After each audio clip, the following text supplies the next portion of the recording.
Hola, ¿qué tal? Bienvenidos a nuestro canal, Dios os bendiga.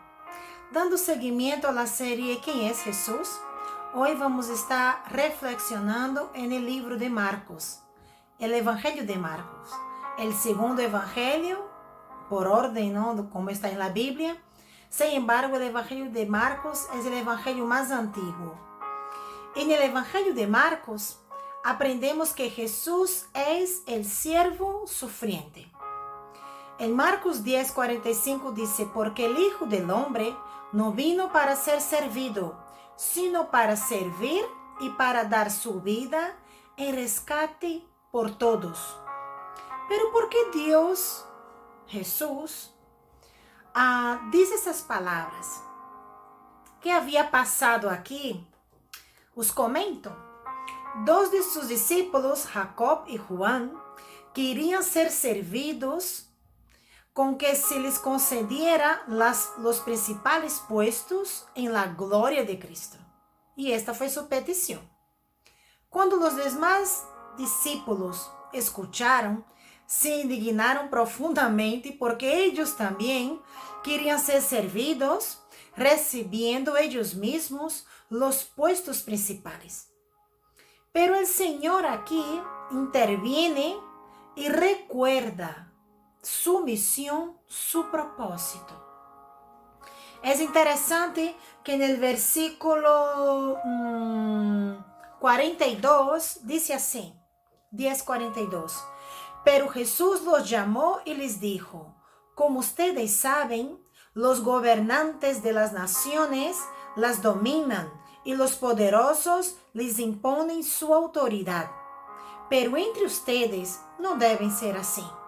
Más bien, aquel de ustedes que quiera hacerse grande será su servidor. Porque ni siquiera el Hijo del Hombre vino para ser servido, sino para servir y para dar su vida en rescate por muchos. Esta es otra versión que acabo de leer, pero el contenido es el mismo. Y aquí Jesús está recordando que Él es Rey de Reyes, Señor de Señores. Pero a la vez está diciendo que Él no vino aquí para ser servido, sino para servir. Y va más allá, para dar su vida en rescate de muchos, dice esa versión. En otras versiones dice en rescate de todos. Pero ¿qué significa ese servir? ¿No? Aquí dice servir y para dar su vida. Servir justamente eso, servir es impartir vida. Y si hay una palabra que puede resumir todo lo que hemos dicho acerca del servicio de Jesús, acerca de su ministerio, es justamente vida. Pero vida con letra mayúscula, vida eterna. Vida que entra en el dominio de la muerte y comienza a deshacer todo lo que la muerte ha hecho. Por eso es fundamental saber y comprender el sacrificio del Señor, el sacrificio de su muerte para todos nosotros, que fue hecho por su propia elección. Él vino por su propia voluntad. ¿Para qué? Para salvarnos. ¿Para salvarnos de qué? De la condenación eterna. Por eso que cuando escuchamos el Evangelio, que significa buenas noticias, podemos sentir gozo, porque hay una buena noticia ante la mala noticia. La mala noticia que los hombres estábamos muertos, condenados, para vivir separados eternamente de Dios. Y la buena noticia que Dios Padre envió a Jesucristo para venir y rescatarnos. Por eso que Él vino a servir y no a ser servido. Y dice así también la palabra de Dios, en rescate. Él usa una palabra muy fuerte. Y es impresionante porque essa muerte foi um evento destacado. Históricamente se habla de la muerte de Cristo. Algo que foi cruel, porque nem sequer os cidadãos romanos poderiam ser crucificados. La cruz era para los más viles hombres, los más malos, los más crueles.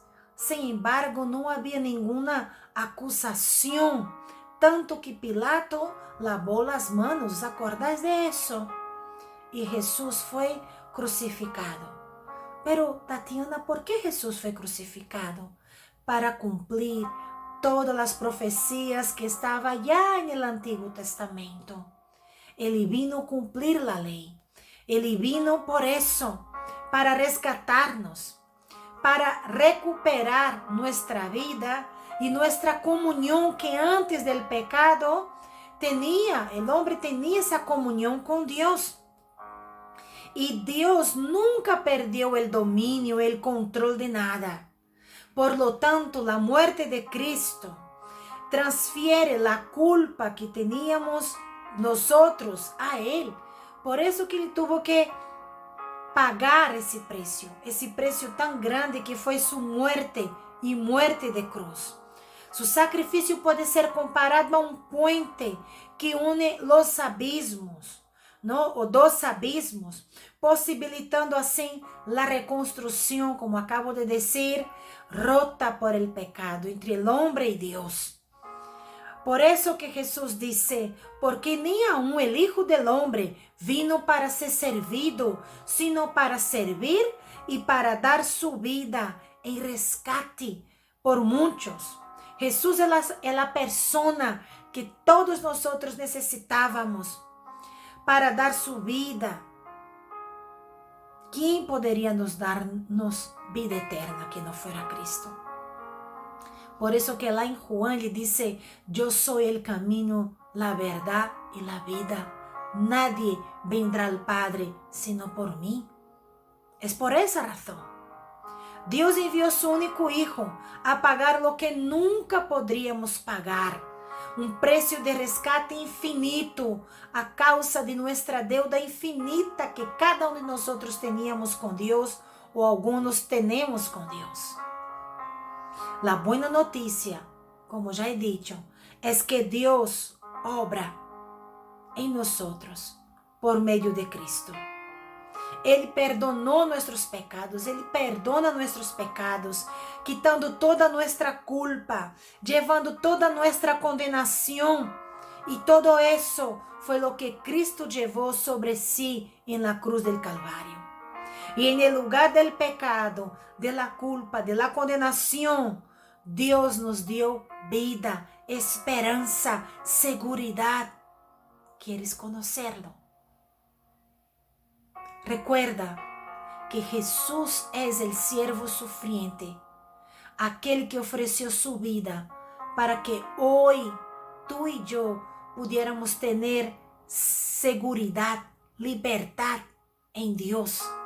Tener esa comunión, esa libertad, esa seguridad que ni siquiera podemos temer la muerte o a la muerte. ¿Por qué? Porque estoy segura en Cristo. ¿Quieres conocerlo? Quizás tú ya conoces y quizás tú estés pasando por muchos problemas. Lleva tus cargas a los pies de Cristo y recuerda que Jesús es el siervo sufriente. Que Dios te bendiga y que te revele, si tú todavía no lo conoces, a Jesús como siervo sufriente, aquel que pagó tu deuda, mi deuda, para que pudiéramos tener vida eterna con Dios. Que Dios te bendiga y hasta la próxima. Y recuerda, si tú tienes alguna duda, algún comentario, alguna inquietud, escríbenos aquí abajo. Estamos aquí para predicar, para anunciar que hay esperanza en Jesús.